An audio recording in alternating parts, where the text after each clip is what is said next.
Dios le bendiga, iglesia. Bendiciones, buenos días, buenos días. El Señor está aquí. Lo podemos sentir porque Él no miente y Él lo dijo. Que donde hubieran dos o más congregados en su nombre, ahí estaría Él. Entonces, Él está aquí. ¿Verdad que sí? Yo creo que Él está aquí. Yo supongo que ustedes creen que Él está aquí. Aleluya. Gloria a Dios. Vamos al Evangelio según San Juan, capítulo 9. Gloria al Señor.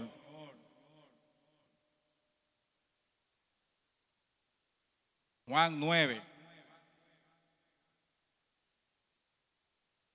Jesús sana a un ciego de nacimiento. Leemos en nombre de Dios, Padre de nuestro Señor Jesucristo y de su Espíritu Santo. Amén. Al pasar Jesús vio a un hombre ciego de nacimiento y le preguntaron sus discípulos diciendo: Rabí, ¿quién pecó, este o sus padres, para que haya nacido ciego? Respondió Jesús: no es que pecó este ni sus padres, sino para que las obras de Dios se manifiesten en él. Me es necesario hacer las obras del que me envió, entre tanto que el día dura, la noche viene, cuando nadie puede trabajar. Entre tanto que estoy en el mundo, luz soy del mundo. Dicho esto, escupió en tierra e hizo lodo con la saliva y untó con el lodo los ojos del ciego. Y le dijo: ve a lavarte en el estanque de Siloé, que traducido es enviado. Fue entonces y se lavó y regresó viendo. Entonces los vecinos y los que antes le habían visto que era ciego decían: ¿no es este que se sentaba y mendigaba? Unos decían: él es, y otros: a él se parece. Él decía: yo soy. Y le dijeron: ¿cómo te fueron abiertos los ojos? Respondió él y dijo: aquel hombre, aleluya, aquel hombre que se llama Jesús hizo lodo, me untó los ojos y me dijo: ve al Siloé y lávate. Y fui y me lavé y recibí la vista. Entonces le dijeron: ¿dónde está él? Él dijo: no sé. Amén. Gloria a Dios, gloria al Padre por esa palabra poderosa. Padre, edifica la mente y los corazones, Señor. Edifica los espíritus de cada persona hoy, Señor, para que entiendan, Señor, las escrituras, Señor, y entiendan, Padre, el mensaje que tú vas a traer en esta mañana, mi Dios. Gracias te damos, Señor, por este día. Gracias por esta lectura que leemos en este momento, Señor. En el nombre de Jesús. Amén. Mis hermanos, esta palabra la he elegido porque hace un par de semanas que el Señor me dio una palabra y yo, no solo una, sino me refiero a esta, donde me dijo: predico los ojos, una esclavitud cuando alguien lo tiene cerrados. Así me dijo el Padre. Por eso yo he tomado esta parte de la Escritura y le vamos a poner como título ceguera espiritual, porque eso se trata de los fariseos. Eso se trata de los fariseos, mis hermanos. Los fariseos era un grupo que tenía poder político, poder social en alguna parte, poder territorial, y eran los que presidían el concilio que estaba en el templo. Hasta ese entonces no había lo que se llama iglesia, porque la palabra iglesia no aparece en el Antiguo Testamento, no aparece la palabra iglesia. Lo que se usaba era la sinagoga, santuario, el templo, que era donde iban a adorar y hacer la fiesta, y el concilio dirigido por los principales sacerdotes, los escribas y los fariseos. Eran ellos los que dirigían eso, y dirigían con su poder político las sinagogas donde se congregaban las personas. Incluso la palabra dice que Jesús predicaba en las sinagogas de ellos. Iglesia aparece cuando Jesús le dice a Pedro: sobre esta roca edificaré mi iglesia, en Mateo 16, 18. Amén. Entonces, este hombre, este milagro tan poderoso, nunca antes visto, un hombre que había nacido ciego, Jesús le recuperó la vista, lo hizo ver. Entonces los fariseos porque eran celosos, eran egoístas, eran hipócritas, porque la misma palabra lo dice. De inmediato supieron este asunto y llamaron al hombre para interrogarlo. Le preguntaron muchas cosas a su manera. ¿Qué tú crees de ese hombre? Él le dijo que es profeta. Y tratando de indagar y indagar, no se convencían de nada, porque estaban tan ciegos. Era tanta la ceguera espiritual que tenían esos fariseos, que ni siquiera se atrevían a buscar en las escrituras lo que el Mesías venía a hacer. Por ejemplo, Herodes, aunque quería matar a Jesús, en un momento tuvo un poco de prudencia, que cuando supo que el niño había nacido, de inmediato reunió al concilio, a los principales sacerdotes, ¿verdad?, a los fariseos, indagando, dice la palabra, indagó diligentemente dónde habría de nacer el Cristo. Y ellos dijeron que en Belén, de Judea. En esa parte ahí, digo yo que por lo menos tuvo un poquito de prudencia Herodes en tratar de buscar la escritura, porque dice en Juan 5:39, escudriñar las escrituras, porque a vosotros os parece que en ellas tenéis la vida eterna, y ellas son las que dan testimonio de mí. Los fariseos decían, tenemos la ley de Moisés. Jesús decía, de mí escribió él. Entonces, si ellos hubieran siempre estado enfocados en escudriñar las escrituras, se habrían dado cuenta de que ese era el Mesías, de que ese era el Cristo. Amén. Pero Jesús, siempre del maestro tenemos que aprender. Jesús le dice a sus discípulos, en la cátedra de Moisés se sientan los escribas y los fariseos. Así que todo lo que os digan que guardéis, guardadlo y hacedlo. Mas no hagáis conformes a sus obras, porque dicen y no hacen. Eso traducido al lenguaje dominicano, varonero, significa no lavan ni prestan la batea. Amén. Dicen y no hacen. Y dice Jesús que ellos atan carga pesada a los hombres, pero ellos ni siquiera con un dedo la mueven. Amén. Era tanta la religiosidad que estaban tan ciegos a lo que ellos estaban viendo en su momento, que no podían acudir a lo que es la escritura, a lo que es la palabra de Dios, a lo que es lo que en verdad tenían ellos que indagar, como indagó Herodes, el Mesías, lo que iba a hacer. Todo lo que estaba escrito, eso era lo que ellos tenían que hacer, indagar, buscar a ver si era el Mesías. Esta gente llamaron hasta los papás del ciego o del que había sido ciego ya para preguntarle, y ellos estaban atemorizados porque había un rumor de que el que dijera que Cristo era el Mesías lo iban a expulsar de la sinagoga. Pero ellos supieron contestar a los escribas, a los fariseos, y dijeron, ¿qué edad tiene? Pregúntenle a él. Es nuestro hijo, sí, claro, pero de cómo él ve nosotros no sabemos. Pregúntenle a él. Le preguntan a él de nuevo. Aleluya. Y fíjense los ciegos que estaban esta persona, estos fariseos, los ciegos. Dice en el verso 24, entonces volvieron a llamar al hombre que había sido ciego y le dijeron, da gloria a Dios. Nosotros sabemos que ese hombre es pecador. Aleluya. Oigan lo que dicen ellos, da gloria a Dios. Está hablando del mismo Dios, pero dice, nosotros sabemos que ese hombre es pecador. Hablando del mismo Dios. Es decir, que las escrituras estaban tan lejos de ellos y tan distantes que no entendían las escrituras. Entonces, ahí se ve la hipocresía de estos fariseos. Ahí estaban violando un mandamiento que está en Éxodo 27, que dice, no tomarás el nombre del Señor tu Dios en vano, porque no tomará por inocente Jehová al que tomare su nombre en vano. Estaban violando ese principio. Da gloria a Dios. Pues Dios entonces es pecador. Entonces, ¿qué gloria tú estás hablando? Hipócrita, como dice Jesús. Aleluya. Gloria al Señor.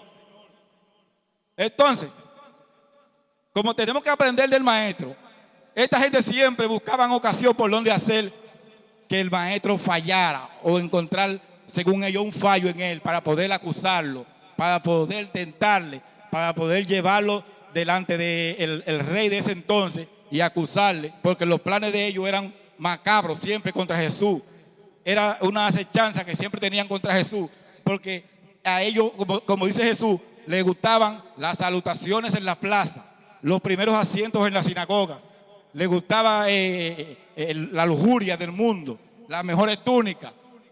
Pero Jesús le dice en una parte ahí: mas ay de vosotros, escribas y fariseos, hipócritas, porque cerráis el reino de los cielos delante de los hombres, pues ni entráis vosotros, ni dejáis entrar a los que están entrando. Aleluya. Así eran esos fariseos. Ese hombre reconoció a Jesús de inmediatamente que era un profeta, pero a ellos eso no les interesaba, porque a ellos lo que les interesaba era la lujuria, las ofrendas del templo, ser ellos los primeros en todo, ser ellos halagados, ser ellos los que reciban la gloria, la gloria de hombre, porque eso era lo que eran ellos, fariseos hipócritas.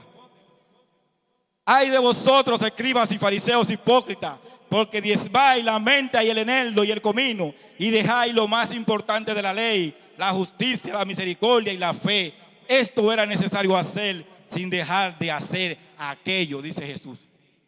Era necesario usted andar en justicia, en la fe, y sin dejar de diezmar, y sin dejar de hacer lo que el reino demanda, y no estar así en esa ceguera espiritual que tenían ellos. Pero una ceguera espiritual, pero increíble.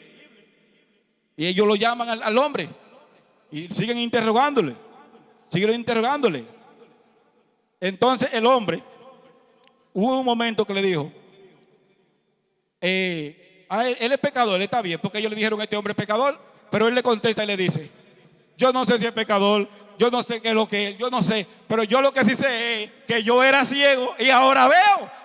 Yo era ciego y ahora veo. Y hoy yo te digo a ti, yo no sé en qué tú estás pensando en este momento. Yo no sé en qué tú puedes estar patrocinándote, en qué tú te puedes estar desarrollando, en qué tú puedes estar sumergido, en qué te puede estar afectando emocional, física y mentalmente. Pero yo sí sé que hay un Cristo de la gloria que reina y vive para siempre, que Él ya hizo un sacrificio para que tú seas libre y para que tus ojos sean abiertos, tus ojos espirituales, tus ojos de tu mente, tu espiritualidad, tu alma, tu vida, tu espíritu. Él te libertó. Entonces tú no puedes estar encadenado como estaban esa gente ahí ciegos, porque ya Jesucristo hizo su trabajo para abrirte los ojos del entendimiento, para abrirte el corazón de que Él es el Rey, de que Él es el que vive por los siglos de los siglos, de que Él es el que salva, Él es el que todo lo transforma. Y ese hombre le dice: yo no sé, pero yo lo que sé es que yo no veía y ahora veo. Aleluya. No sabemos de dónde es, dice. Eso es lo importante de eso, que ustedes no sepan de dónde viene. Le decía él, ese hombre Jesús le abrió tanto el sentido, no solamente físico, los ojos, sino que también le abrió el sentido espiritual. Porque él dice una palabra ahí, que él dice: sabemos que Dios no oye a los pecadores, pero si alguno es temeroso de Dios y hace su voluntad, a este oye. Oye, amén. Cosa que no decían los fariseos por la hipocresía. Sin embargo, ya este hombre, mire, estaba hablando espiritualmente. Espiritualmente él está refiriendo esa palabra, pero los fariseos no entendían eso. No entendían eso los fariseos. Entonces, ¿para qué vino el Señor?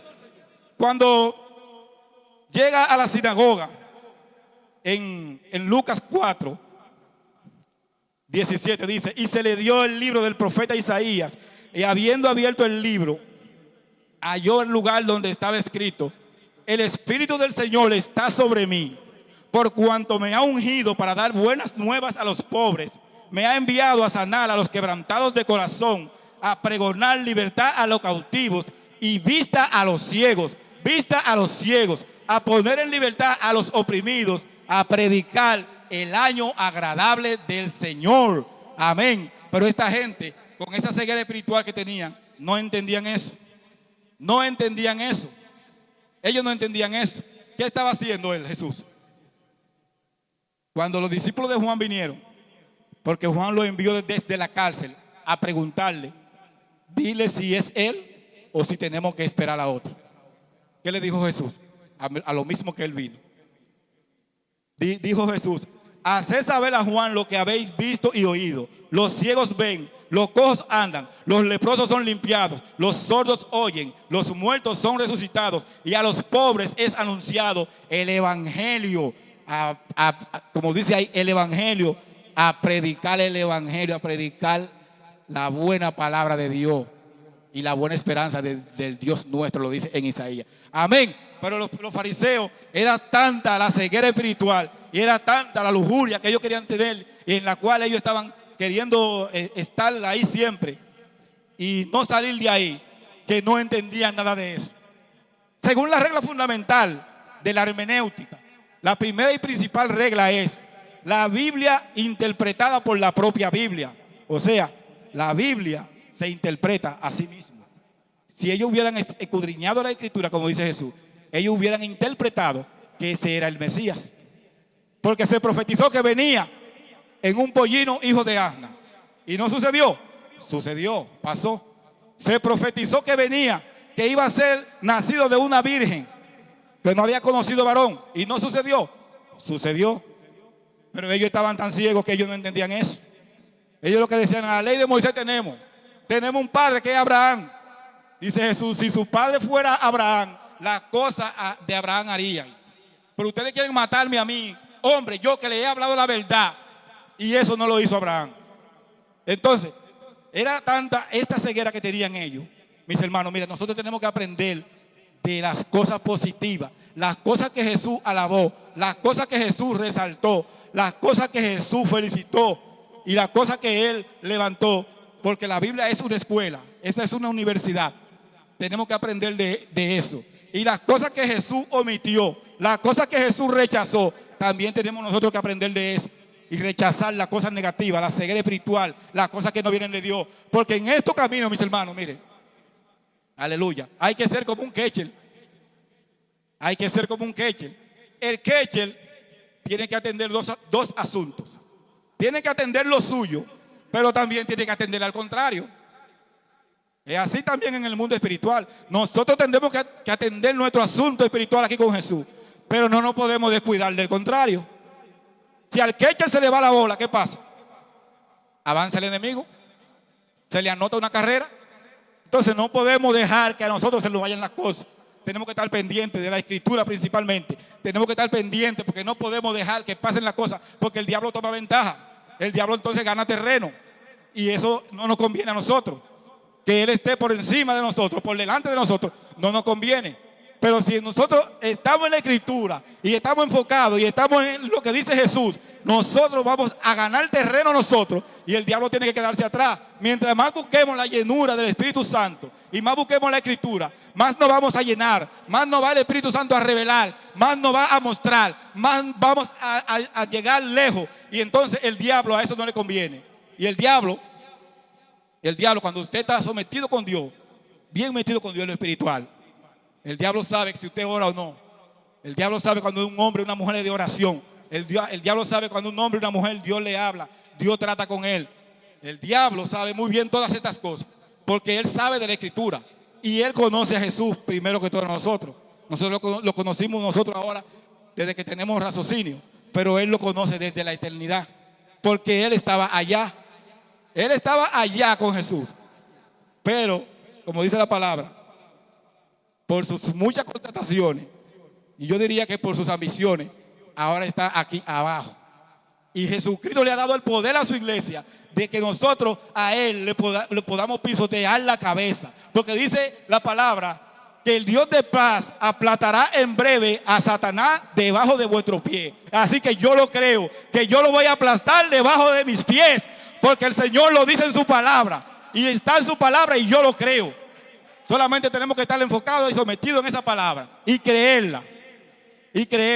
Entonces, todo está profetizado. La Escritura, mis hermanos, mire, ninguno que venga predicando otro evangelio que no sea este, como dice Pablo.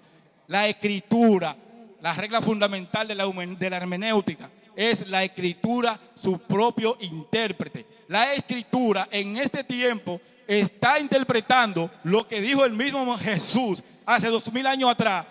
Todo lo que está pasando ahora está en la Escritura. Lo dijo Jesús, se está interpretando. Esa es la palabra de vida. Esa es la que nos llena y esa es la que nos alumbra. Es lumbrera a nuestro camino, como dijo David. La Escritura está revelando hoy esto que está pasando. Dice Jesús, de la higuera aprender la parábola.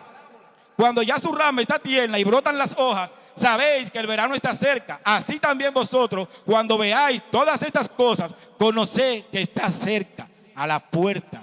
Amén. Cuando veáis todas estas cosas, sepan que la cosa está cerquitica ya. Estoy en la esquinita ya. Sépanlo. Y todo lo que estamos viendo y lo que seguirá pasando, que seguiremos viendo mientras Dios nos dé la oportunidad de seguir de pies en esta tierra, está aquí en la Escritura. Por eso manda Jesús que la escudriñemos, escudriñar las Escrituras, porque ellas son las que dan testimonio de mí. Lo dieron en el pasado. Se profetizó 700 y pico de años atrás de que venía ese rey y sucedió. Se profetizó porque él mismo lo dijo que venía. Lo profetizó el apóstol Juan también cuando lo vio en aquella gran revelación que se le dio a Juan. Cuando dice él, estaba yo en el Espíritu en el día del Señor y él vio un ángel del cielo que le dijo, sube acá, aleluya. Yo quisiera ver eso, Dios mío, sube acá. Se le reveló el evangelio de Jesucristo y la venida del Señor al apóstol Juan. Y Juan subió al cielo en el Espíritu y se le reveló el Apocalipsis y se le reveló todo lo que venía, todo lo que viene, el cual pasará, veámoslos o no, pero pasará. Porque dice la palabra, usted lo sabe, yo lo sé, el infierno lo sabe, que el cielo y la tierra pasarán, pero sus palabras no pasarán. Sus palabras no quedarán en el vacío. Sus palabras son las que van a estar siempre con nosotros en el corazón. Sus palabras son las que nos van a llegar al sitio de la luz. Porque la palabra es luz, es espíritu y es vida. La palabra de Dios. Entonces estos fariseos siempre lo que les gustaba era la lujuria. Estar siempre buscando la manera de ellos ser los primeros. Tenían el dominio, tenían el poder. Hubo en una ocasión, yo creo que lo dije aquí eso ya, hace el año pasado creo que fue, que yo escuché la voz del Señor Jesús, una madrugada yo orando, y en la forma que yo escuché el tono de su voz, esa voz dulce, agradable, una voz juvenil, pero en el tono que yo la escuché, yo entendía que me estaba hablando como una persona cuando se siente que está dolida, porque me dijo, Caifás quebrantó los mandamientos de mi Padre. Aleluya. Me dijo el Señor Jesús así. ¿Y quién era Caifás? El sumo sacerdote, el principal. Eran los que se reunían en el concilio, eran los que se reunían en el templo, eran los que estaban pegados con Herodes porque tenían miedo. Y fueron los que fue al patio de la casa de Caifás que llevaron a Jesús cuando lo arrestaron. Entonces Caifás hace una, como dice la Escritura, que hace una profecía de que es necesario de que Jesús muera, porque si no los romanos iban a venir, iban a acabar con la ciudad. O sea, él está procurando salvar su propio pellejo. Pero también dijo algo bueno, que es para congregar a los hijos de Dios que están dispersos.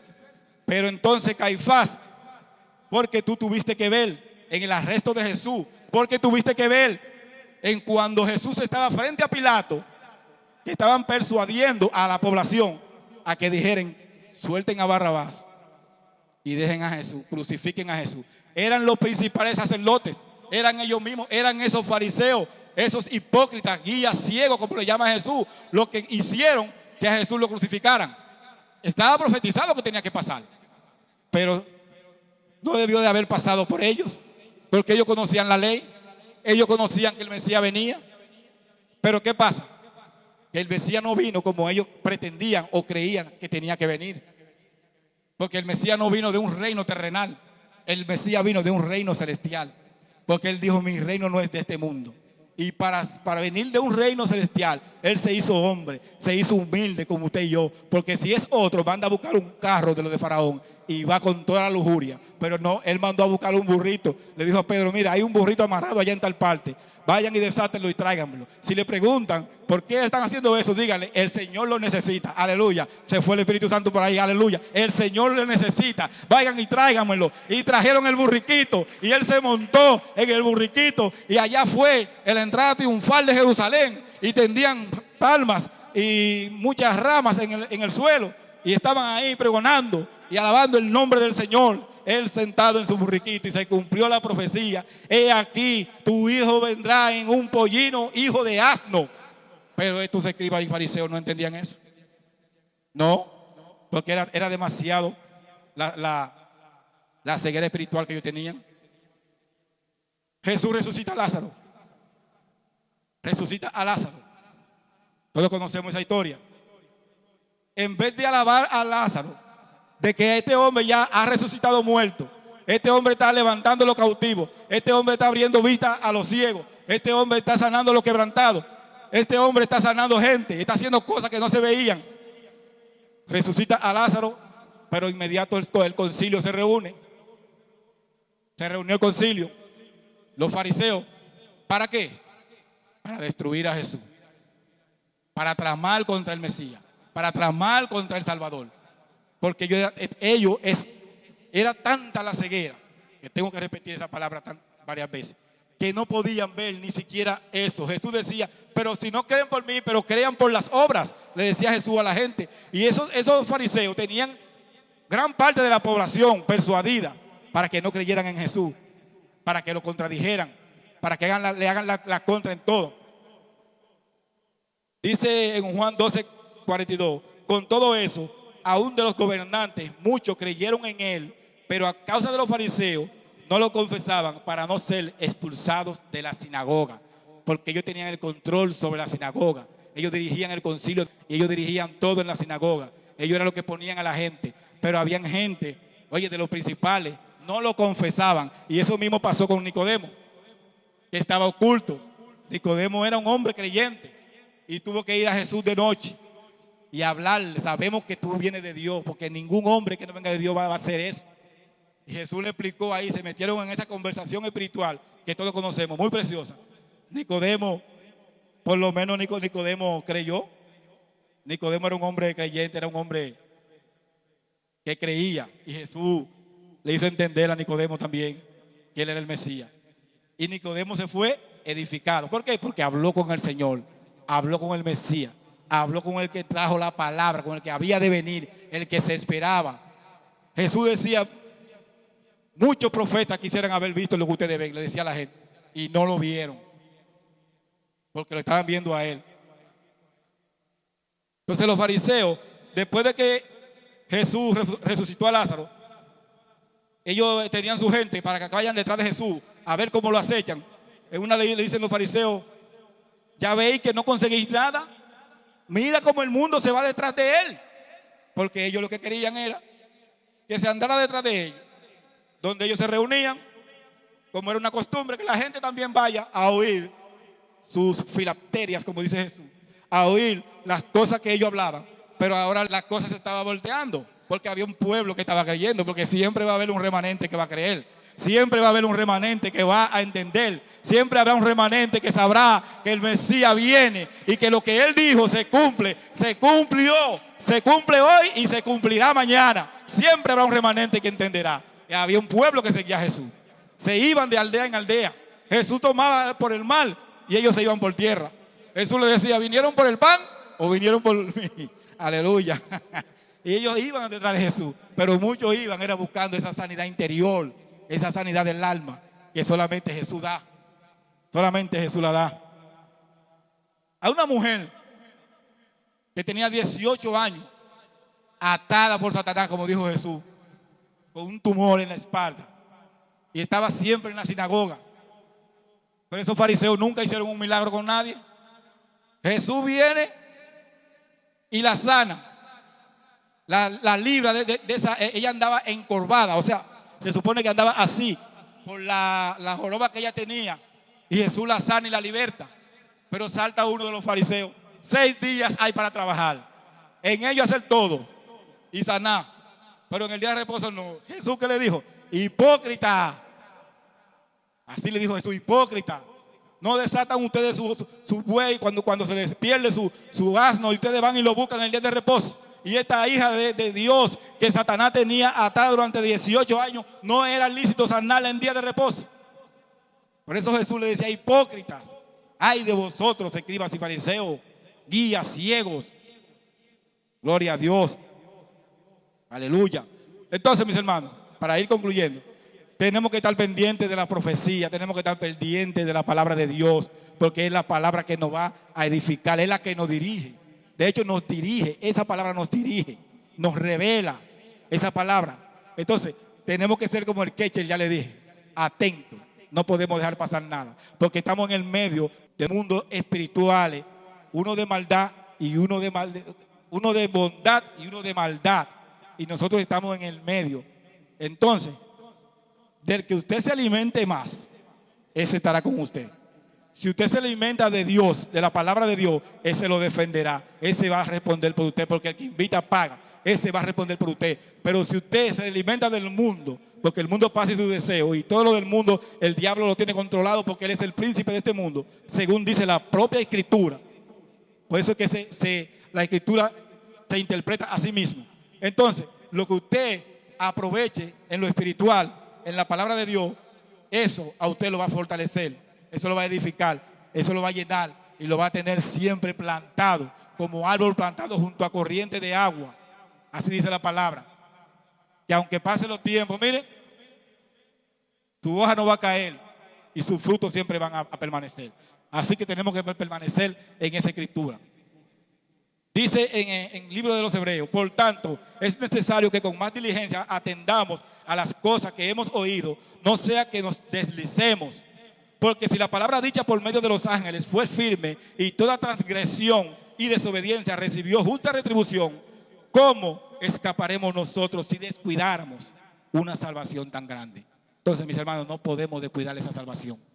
Ya la conseguimos, ya la tenemos, está garantizado, la tenemos. Entonces no podemos descuidar esa salvación tan grande. No la podemos descuidar, porque ya se pagó un precio por ello. Un precio efectivo, en efectivo, con su sangre. Se pagó. Así mismo, mis hermanos, con la sangre del Señor Jesús, ya nosotros somos salvos por su gracia, primeramente, porque es por su gracia, por su misericordia, por su amor, por su bondad, por su poder. Ya nosotros somos salvos. Entonces, no podemos descuidarlo. No podemos descuidarlo. No podemos descuidarlo porque esto pasará. Pasará el COVID. Pasará todo lo que ha pasado, de hecho ya pasó. Pasará lo que viene, también pasará. Pero la palabra de Dios va a permanecer para siempre. Y el que permanezca en esa palabra va a permanecer para siempre. Porque usted se va de este mundo, pero usted no se ha ido. Las obras suyas continúan, dice la palabra de Dios. Continúan. Entonces, dice Pablo que en un momento, en un abrir y cerrar de ojos, a la final trompeta, porque se tocará la trompeta y los muertos serán resucitados incorruptibles y nosotros seremos transformados por segunda vez, porque ya nos transformó con el Evangelio, porque el Evangelio transforma. ¿Cuántos creen que el Evangelio transforma? Somos transformados entonces por segunda vez ahora de este cuerpo corruptible a un cuerpo incorruptible, incontaminado, para subir con Jesús. Tiene que ser así, no hay otra forma. Tiene que ser así, incorruptible, seremos transformados para irnos con el Señor. ¿Cuántos lo creen que es así? Ese día llegará, aleluya, pronto viene, porque está la profecía ahí, la que dijo Jesús: he aquí yo vengo pronto y mi galardón conmigo. Aleluya. Gracias, Señor Dios mío, por esta palabra. Así que, mis hermanos, yo les aconsejo que permanezcamos en Jesús, como Él dice: si permanecen en mí y mi palabra permanece en vosotros, pedid todo lo que queráis y os será hecho. Si permanezcamos en Él y no demos tregua al enemigo, vamos a ser como el Ketcher. Vamos a defender lo nuestro, pero no vamos a dejar pasar al diablo. No lo vamos a dejar anotar, porque hay un territorio ahí que tenemos que ganarlo. Es una orden del Señor, que tenemos que ir a buscar las almas. Tenemos que acudir a buscar las almas. Entonces, si nosotros no lo hacemos, el diablo lo va a hacer. El diablo lo va a hacer. Y nosotros tenemos esa orden de Jesús, de que tenemos que dar fruto, porque desde el principio Jesucristo dijo: fructificar y multiplicar. Y tenemos que hacerlo, tenemos que dar fruto digno de arrepentimiento. Porque todo eso, mire, dice la palabra, no es en vano, mis hermanos, no es en vano. Aleluya, gloria al Señor. Vamos ya a terminar, vamos a dejarlo ahí, mis hermanos. Ebenecer, hasta aquí me ha ayudado el Señor. Vamos a orar para así ser despedidos. Padre, en esta mañana te damos gracias, Señor. Gracias te doy, Señor, por esta palabra, mi Dios, que tú me has dado, Jesús. Gracias te doy, Señor, Dios mío, por lo que hemos hablado, por lo que hemos escuchado en este lugar, Señor Todopoderoso. Porque es tu palabra verdadera, la única, Señor, lumbrera, Dios mío. Es tu palabra, Señor. La entendemos, la conocemos, la amamos y la creemos, Padre Santo. Y sabemos que tu palabra, Señor, no se equivoca y que tu palabra se cumplió, se cumple y se cumplirá en nosotros. Gracias te damos, Señor, por esta hora. Gracias te damos, Dios mío, Señor, por todo el que puede escuchar esta palabra y pueda hacerla suya, Dios mío, en este momento. Gracias te damos, Señor, por todas las personas que están aquí, mi Dios. Gracias por lo que no pudieron venir. Gracias te damos, Señor, porque tú confortas nuestras almas, Señor, con tu palabra, con tu verdad. Gracias, Dios mío, porque tú estás con nosotros. Gracias te damos una vez más. Alabado sea tu nombre por los siglos de los siglos. En el nombre del Padre, del Hijo y del Espíritu Santo. Amén. Gracias, Señor.